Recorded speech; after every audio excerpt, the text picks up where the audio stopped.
Okay, here's a test run, a demo video for this Talking Roaring Dragon. There's some fresh batteries in there.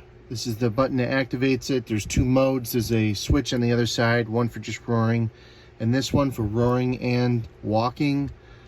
So let's take a look and how it behaves.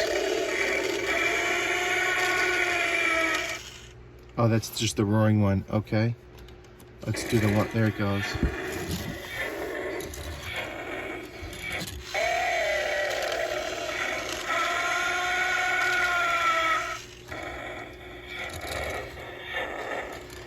It's a heavy toy.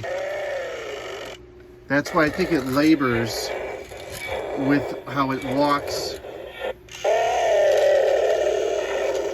Might be a design kind of flaw or a little bit of a design flaw. But it does walk, it does roar.